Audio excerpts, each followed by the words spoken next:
42 ending tonight at 9 p.m. Now, that's the policy that allowed the federal government to reject asylum seekers over COVID concerns. And we want to send things over to Neda Iranpour. She's live along the border fence in San Ysidro with a closer look at the crisis. She's been there for hours now, watching as many families with children wait on the other side of that fence. Neda.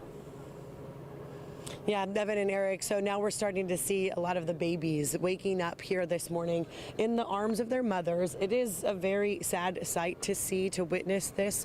Young children, 3, 4 months old, little toddlers as well. And right now, what you're seeing here, a lot of people are looking towards the top of this hill.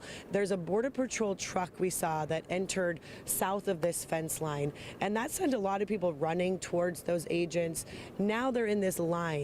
And we're being told by humanitarian aid workers that they've created their own system to try to speed up the process of possibly going through the Border Patrol questionings. They're in line by order of who's been here longest, in groups of families with young children, single men in other lines, some people from certain countries in lines as well. So this, again, is a system they have created on their own because they all want to go through the asylum seeking process as quickly as they can. They've traveled thousands of miles from various countries to be right here, and they want to cross this fence line. So here we are, of course, in San Ysidro, watching this unfold just feet from us. We have County Supervisor Jim Desmond joining us this morning as well, and you're watching this along with us, and it is heartbreaking. Give us your take on what you're seeing here and what can be done about this. Well, I think, the desperation on both sides of the border are answers. And so what's the process? What's going to happen? We're hearing it on both sides. And it's very sad to see, people in being as desperate as they are here, sleeping outside, and with the many children. There's a lot of kids there. And unfortunately, desperate times, brings out some of the worst of the situations.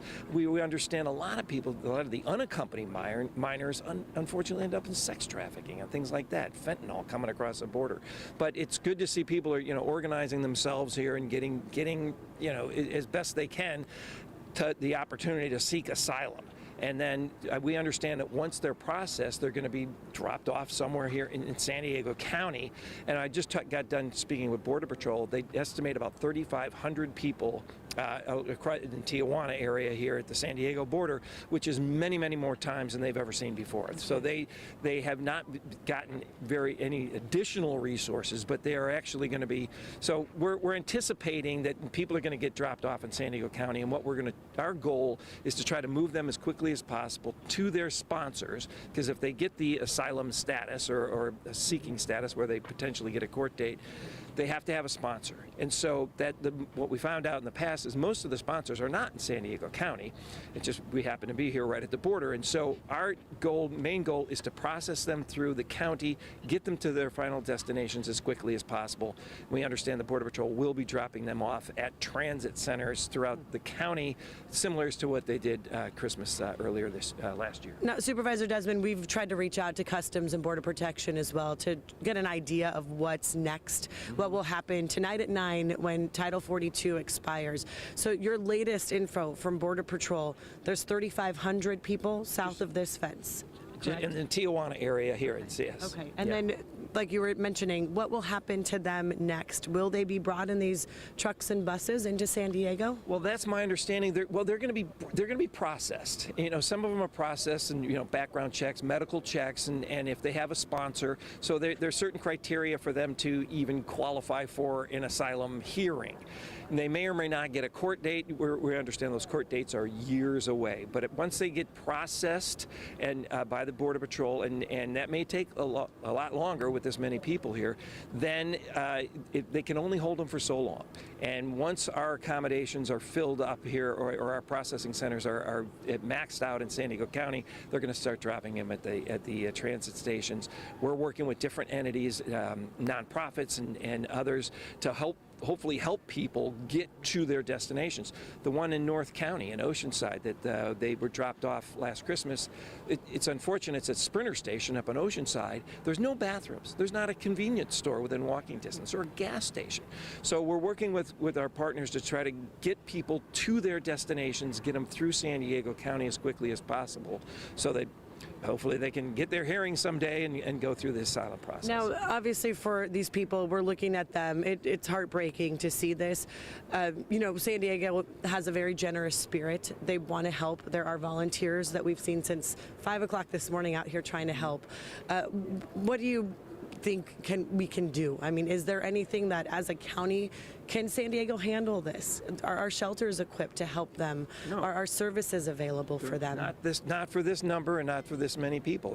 Which is why we want to process them through the county. I think what people can do is, start going after Washington and get a process that is humane. This is not humane. To have the people and children and sleeping out in the dirt and just not knowing, having questions. If we had a process, people could understand and work through that, and we could do it legally and get people into our country that qualify. I think that's what both sides really want, and I think that's what we got to start pressing the federal government to do, and not have open borders and chaos like this that we're witnessing here today. And at 9 o'clock, everybody's is wondering what's going to happen. And I think we're looking desperately for answers, but we're going to do the best we can in San Diego County to get people processed and get them through to their sponsors throughout the country. All right, we appreciate your time this morning and your perspective on all of this. I know you've been in touch with the federal government. We've been waiting to hear as well, so thank you for sharing that with us. And, as far as what we're seeing here, of course, a lot of people waiting for those same answers that our county leaders are also waiting for. 9 p.m. is when Title 42 ends, and that's a big question. What happens? What will this look like at 9 p.m.? For now, I can tell you the activity we've seen this morning as people are waking up, starting to see more action from Border Patrol agents. So that's what we've seen come through, a couple trucks and vans. And so a lot of these people hoping that they get to board those trucks and vans so that they can be processed. As Supervisor Desmond just said, he just spoke with Border Patrol, and the idea is that these people will get processed eventually and then eventually be sent to possibly sponsor families. So that's what we're hearing from him. We're going to continue to stay here at the border to try to get more information, speak with migrants, speak with a lot of these humanitarian aid workers as well. We'll be bringing that to you live here from San Ysidro. For now, we're going to send it back to you.